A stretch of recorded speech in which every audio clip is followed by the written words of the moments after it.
Cette dernière partie de cette édition spéciale consacrée à la guerre au Moyen-Orient qui, pour rappel, touche son quatrième jour et les déclarations, comme l'a rappelé tout à l'heure Faisal Metaoui, fusent d'un côté comme de l'autre. Par ailleurs, le président français avait affirmé lors de son discours avoir l'envoi d'un porte-avions au Moyen-Orient. Il s'agit donc du porte-avions Charles de Gaulle. Il parle également d'envoi d'une frégate ainsi que d'un avion Rafale qui sera déployé pour défendre, affirme-t-il, nos alliés, je cite. Ce qui me ramène à vous, Bassam Laredj. Bassam Laredj, à la lumière de ce qu'on vient de dire, à la lumière des déclarations du président français Emmanuel Macron, et aussi des rappels très intéressants de Faisal Metaoui quant aux dirigeants de l'Union européenne et de l'Occident de façon générale. Qu'est-ce que ces déclarations nous disent sur les relations militaires aujourd'hui en Europe, en Occident de façon générale, mais plus particulièrement en Europe? Oui, pour l'Europe, là, on voit un alignement quasi total des États européens sur la position américaine, en réalité, même s'il y a un petit peu de critique, en tout cas dans certaines paroles, mais de manière globale, c'est un alignement total. Et le déplacement du Olaf Charles de Scholz. Gaulle, vous Oui. m'entendez? Oui, je vous reçois, monsieur Oui, Laredj. et le déplacement du porte-avions français dans la zone est un signal fort qui est envoyé dans ce sens, qui est un alignement direct sur la position américaine en réalité. Et donc ça pourrait être interprété par l'Iran aussi dans l'autre sens comme une complicité. Et donc il poussera peut-être également l'Iran à s'attaquer aux intérêts français dans la zone et ne plus se limiter aux intérêts américano-israéliens. Et donc ce qui peut également contribuer à l'élargissement de ce conflit au Moyen-Orient et élargir son impact à la fois sur le plan sécuritaire, humain et militaire, et rendre donc le coût de cette guerre encore plus élevé pour la coalition qui s'oppose à l'Iran aujourd'hui, donc que ce soit les États-Unis ou Israël. Et donc c'est la stratégie iranienne, d'ailleurs dans ce cadre du temps long en réalité, d'essayer de faire durer ce conflit le plus de temps en réalité pour impacter négativement et que le coût de cette guerre soit extrêmement élevé pour la partie américaine, pour la partie israélienne, bien évidemment, pour les pousser à revoir leur stratégie dans la zone. Et pour revenir aux Européens, comme ça a été déjà dit sur votre plateau, en dehors de l'Espagne qui a adopté une position très claire sur cette agression contre l'Iran, on a vu des hésitations de la part des États européens, dont la majorité n'ont pas condamné l'agression israélo-américaine contre l'Iran, mais qui au contraire se sont précipités pour condamner les attaques iraniennes sur les bases américaines dans la zone, donc dans les monarchies du Golfe, pour condamner, selon eux, l'agression iranienne contre les monarchies du Golfe. Donc on voit que finalement la position des Européens est un alignement total. Et d'ailleurs, les Européens, depuis un certain nombre d'années, on l'a vu dans le cadre du conflit ukrainien, leur position finalement leur positionnement en tout cas sur ces dossiers s'oriente et s'aligne totalement sur la position américaine, ce qui pose question d'ailleurs dans l'espace politique européen sur cette stratégie, donc qui est nuisible en réalité pour cette construction européenne qui a été souhaitée en tout cas par les précédents dirigeants et qui met également en avant la faiblesse structurelle de l'Europe qui n'a pas su construire une puissance militaire totalement indépendante des États-Unis.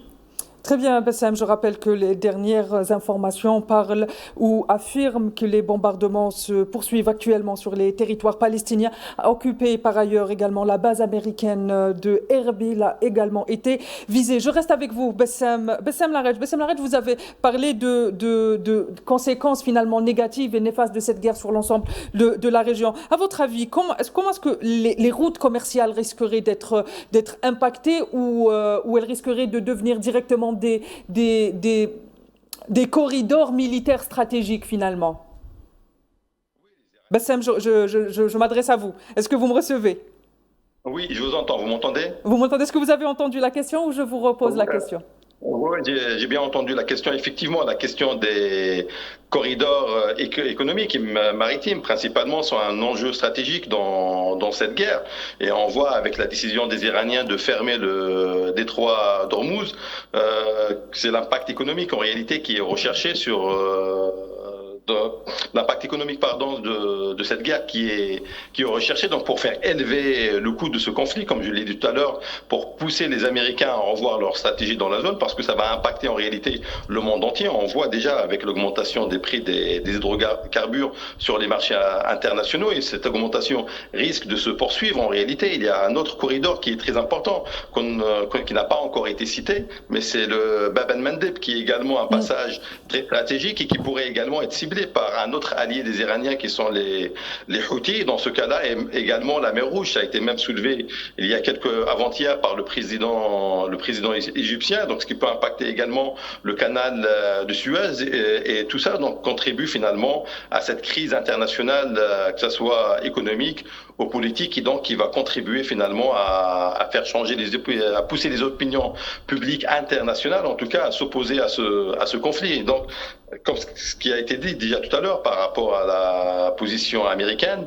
on peut voir comment le président américain sera mis en difficulté par rapport à son propre électorat, donc une grande majorité se pose à ce conflit et qui verra directement l'impact de cette crise en réalité dans sa vie quotidienne, avec l'augmentation de tous les produits de première nécessité, parce que tout le commerce international risque d'être perturbé.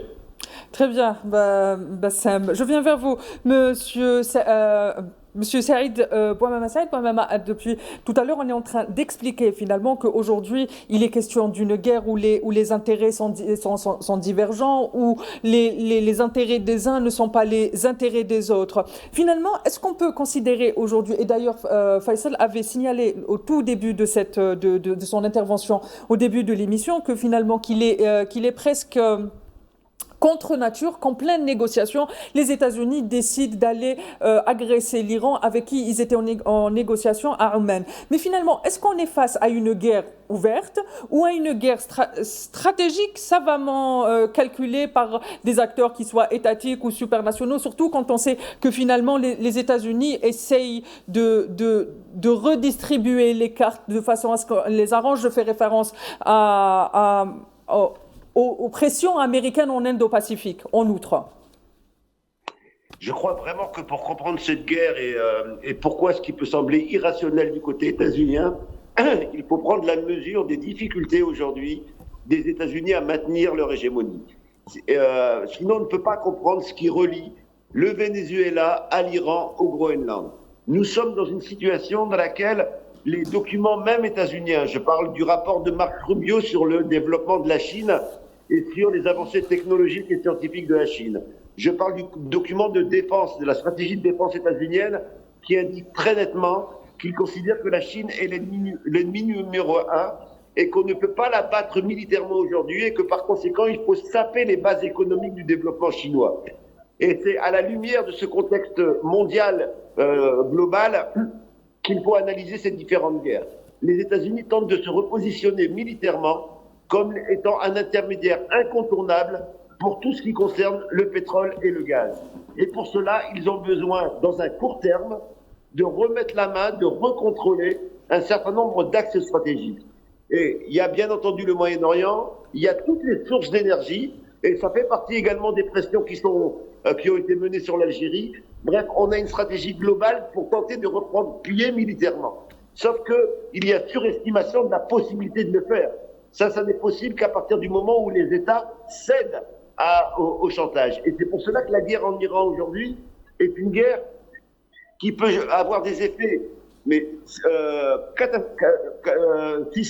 sismiques mondiaux pour une raison toute simple. C'est que la crédibilité des États-Unis, la force de leur chantage va être évaluée au regard de cette guerre.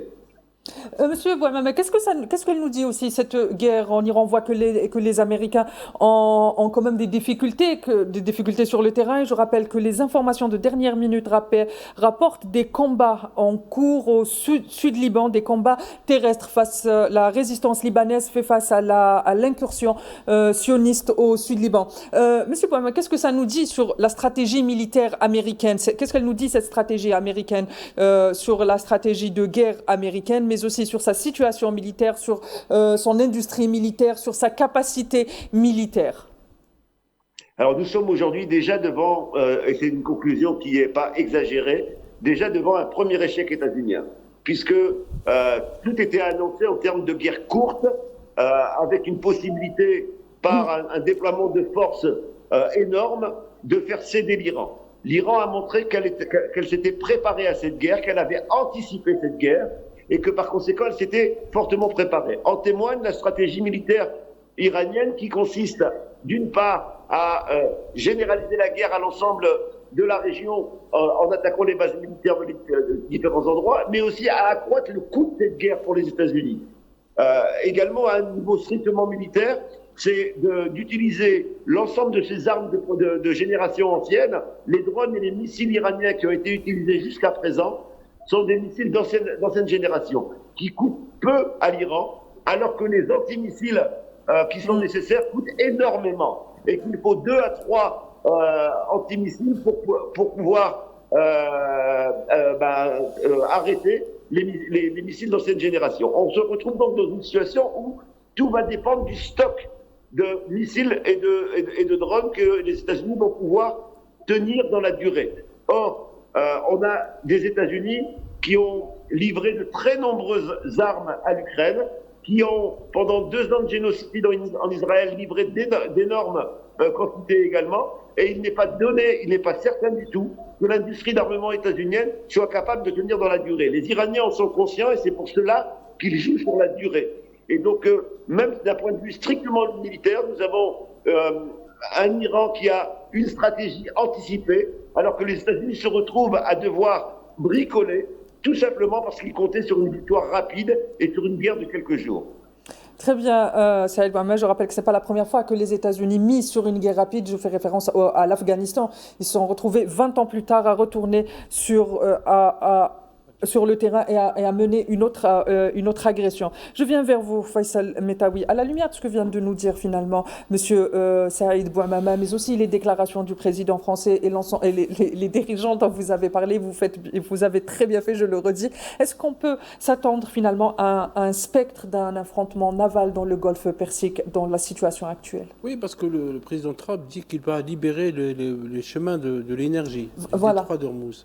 Mais ce serait compliqué de libérer les chemins de l'énergie. D'abord, vous savez que les principaux armateurs dans le monde ont arrêté leurs opérations dans la région et que le Qatar a coupé donc la production du GNL et la production du pétrochimique, qu'il est compliqué maintenant de faire exporter le gaz. Donc cette situation, M. Bouhamama l'a souligné, la principale inconnue, j'allais dire le principal danger pour cette opération militaire engagée en Iran et au Moyen-Orient, c'est le temps. On ne sait pas combien ça va durer. Je voulais rappeler seulement, Téléhina Makassi, qu'il y a 2 anciens chefs d'état-major américains qui étaient contre la guerre. Je citerai Mark Milley, qui a s'est exprimé plusieurs fois contre cette offensive contre l'Iran, en soulignant que les ressources des États-Unis devraient être plutôt mobilisées pour affronter ce qu'ils appellent, eux, les concurrents stratégiques, la Russie et la Chine.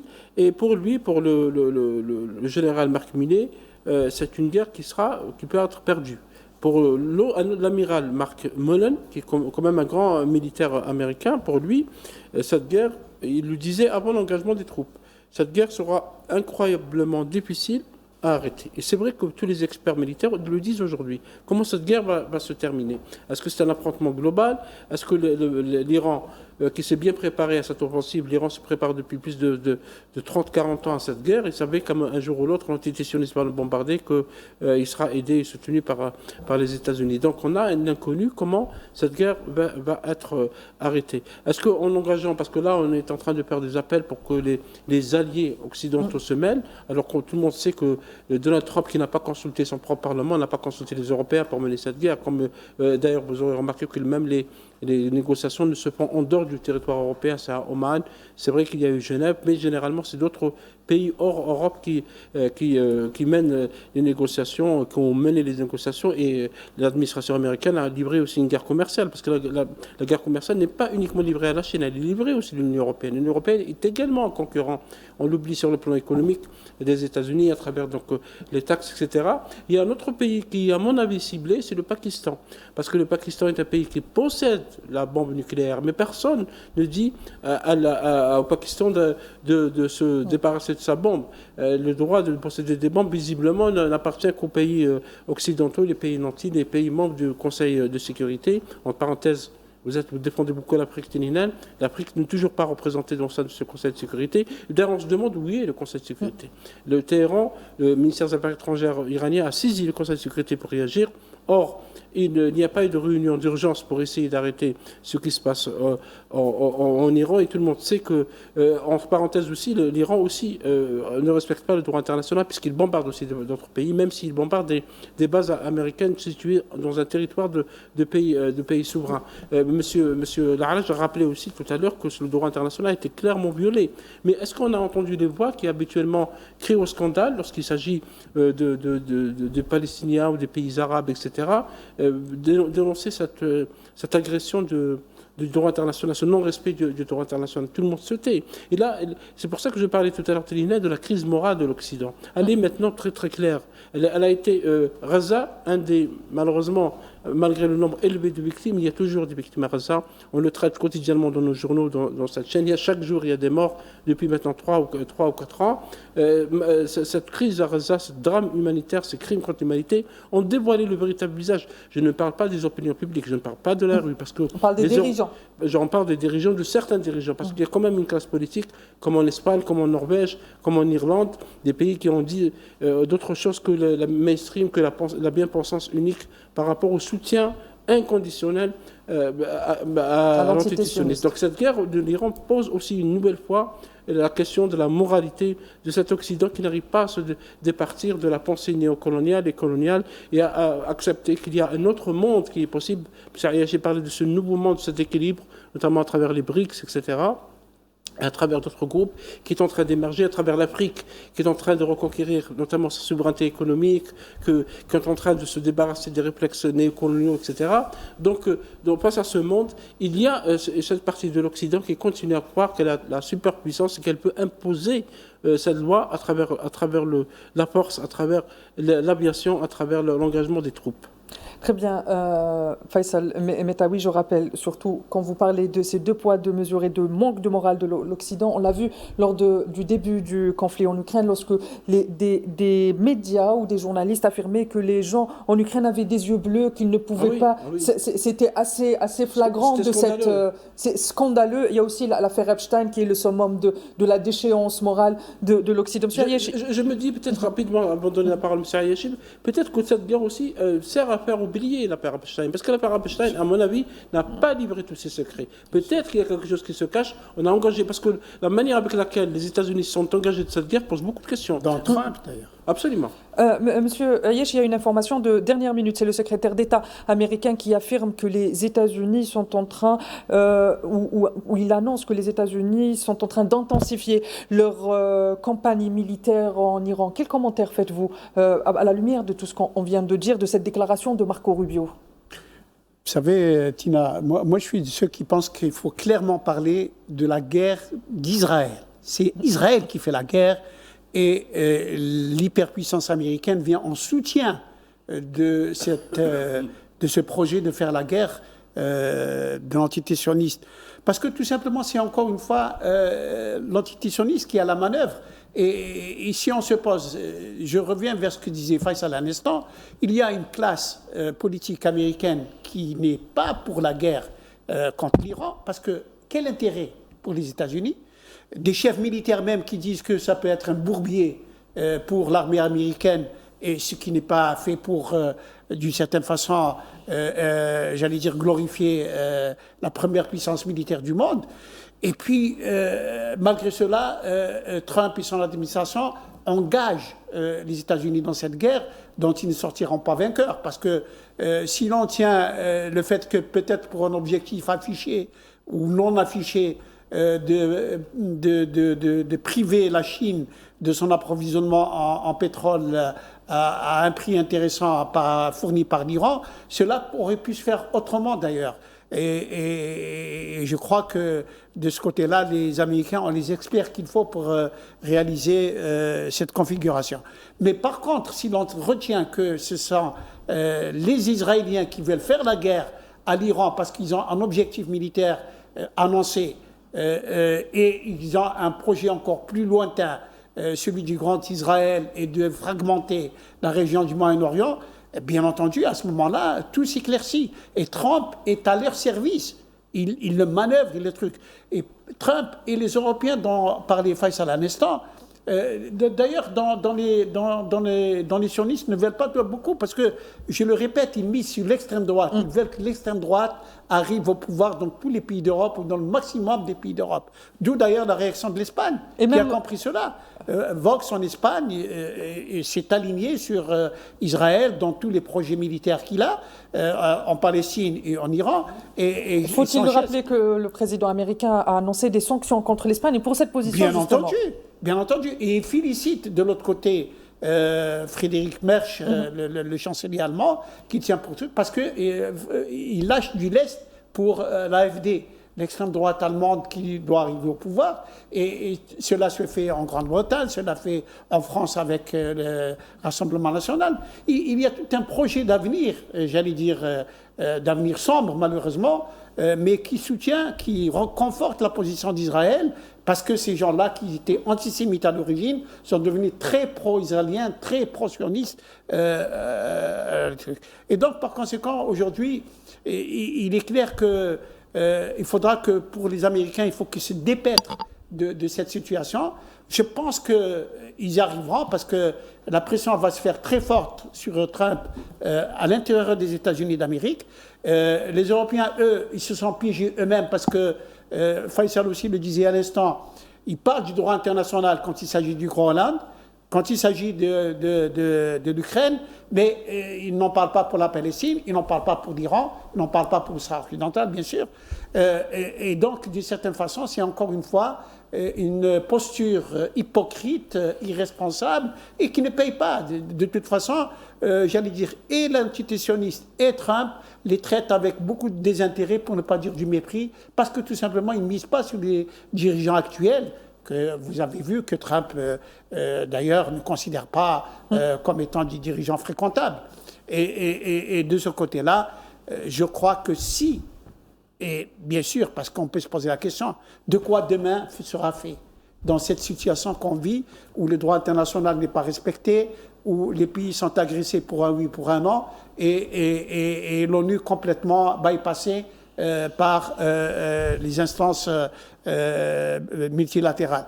Et donc, je crois qu'on peut trouver une réhabilitation du droit international qui peut appeler à la raison, qui peut appeler à la solution des conflits. Et évidemment, avec cela, il faudra travailler, j'allais dire sérieusement, sur beaucoup de plans, et entre autres, démasquer les mensonges de l'entité sioniste et les crimes qu'ils ont commis déjà à Gaza et qu'ils continuent de commettre aujourd'hui. Vous avez parlé de cette école qui a été bombardée, mais personne n'en parle en Occident. Hein.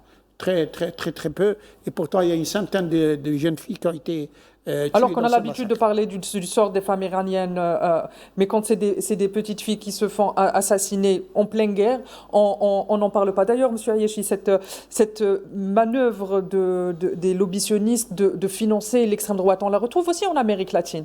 Bien entendu. Ils ont déjà Milei en Argentine, mais pas que.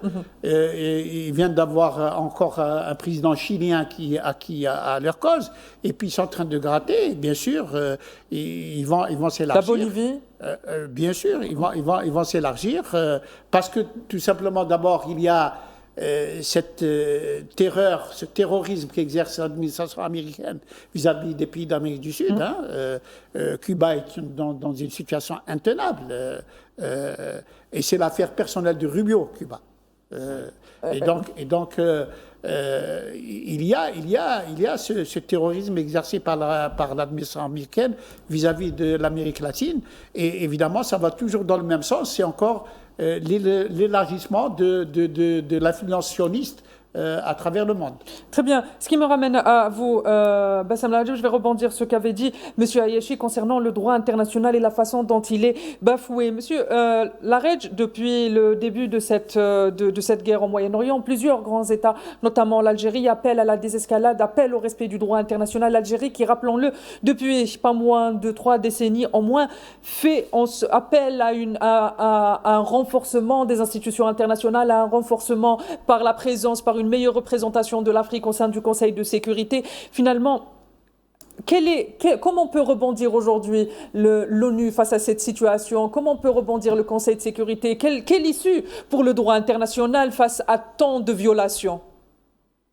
Effectivement, on voit que le droit international aujourd'hui est totalement bafoué par de grandes puissances, à l'image des États-Unis, qui ne cherchent même plus à avoir symboliquement, en tout cas, la balle du Conseil de sécurité pour mener leurs opérations, comme on le voit aujourd'hui aux Nations Unies. Et donc, ce qui pose en réalité la question de la viabilité d'une organisation comme celle des Nations Unies, qui est censée, en tout cas, maintenir la paix et la sécurité internationale et éviter en réalité des conflits internationaux. Et donc, on voit que le Conseil de sécurité aujourd'hui ne remplit plus sa fonction et sa tâche pour laquelle il a été créé. Donc, ça remet en cause carrément son existence. Et parallèlement à ça, ce qui pourrait peut-être éventuellement renforcer la montée en puissance de ce Sud global en réalité, qui cherche à proposer peut-être des alternatives face à cette impuissance de la société internationale.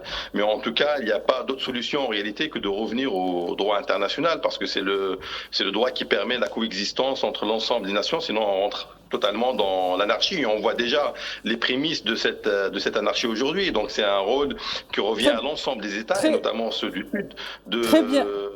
Très bien, Bassem Laradji. Malheureusement, on arrive à la fin du temps imparti à cette émission. Je rappelle que vous êtes spécialiste en droit international. Vous m'avez rejoint depuis Paris. Merci, Bassem Laradji, de m'avoir accompagné. J'ai eu également le plaisir et l'honneur d'avoir été accompagné de Saïd Bouamama, essayiste, qui m'a également rejoint depuis Paris. Merci, Saïd Bouamama. Ce fut un plaisir et un honneur de vous avoir ce soir avec moi.